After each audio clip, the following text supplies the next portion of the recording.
ராகு விருச்சிகத்துல இருக்கிறதுனால, மேக்ஸிமம் இந்த 93ல பிறந்தவங்க மட்டும் ஷேர் மார்க்கெட்ல அதிகமா இன்வெஸ்ட் பண்ணாம இருக்கிறதுங்கிறது நல்லது. சனிக்கு வந்து குருவுடைய பார்வை இருக்கிறதுனால, ஒரு வீடே வாங்குனாலுமே, ஒரு பழைய வீடா வாங்கி அத ரெனோவேட் பண்றது அப்படிங்கிறது நல்லது. பழைய பொருட்கள இவங்க வாங்க வாங்க லைஃப்ல ரொம்ப சக்சஸ்ஃபுல்லா இருப்பாங்க. ஃபார் எக்ஸாம்பிள் ஒரு இடத்த வாங்கி விக்கலாம். ஏன்னா, இடம் என்ன பழைய பொருளான்னு கேட்பீங்க. இடம் எப்பவுமே புதுசு கிடையாது.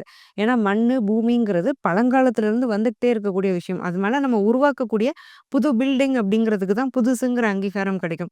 அப்போ ஒரு இடத்த வாங்கிட்டு ஒரு 4 வருஷம் கழிச்சு விக்கிறீங்கனாலும், அதன் மூலமா ஒரு லாபம் கிடைக்கும். இந்த மாதிரியான ஷுரிட்டி இன்வெஸ்ட்மென்ட்ஸ்குள்ள இவங்க போய்க்கிறதுங்கிறது ரொம்ப நல்லபடியா அமையும். ஒரு காரே வாங்குறாங்கனாலும், எடுத்த எடுப்பிலே புது கார் வாங்காம, ஃபர்ஸ்ட் ஒரு செகண்ட் ஹேண்ட் கார் வாங்கிக்கிறது. அத கொஞ்ச நாள் யூஸ் பண்ணிட்டு, அதுக்கப்புறம் அந்த கார சேல் பண்ணிட்டு, அதுல வரக்கூடிய லாபத்த வச்சு ஒரு புது கார் வாங்குறாங்க அப்படின்னா, அந்த இடத்துல இவங்க சனிய பாசிட்டிவா ஆக்டிவேட் பண்றாங்க. அதன் மூலமா வரக்கூடிய லயபிலிட்டீஸா இருக்கட்டும், அசெட்ஸா இருக்கட்டும், இவங்களுக்கு ரொம்ப யோககரமா இருக்கும். மேக்ஸிமம் பூர்வீக சொத்த விக்காதீங்க. எந்த அளவுக்கு அத நீங்க மெயின்டெயின் பண்ணிக்கிறீங்களோ, அந்த அளவுக்கு அது உங்களுக்கு சக்சஸ்ஃபுல்லா இருக்கும். நெறைய பேருக்கு பூர்வீகத்தினாலே யோகம் அப்படிங்கிறதுமே இருக்கு.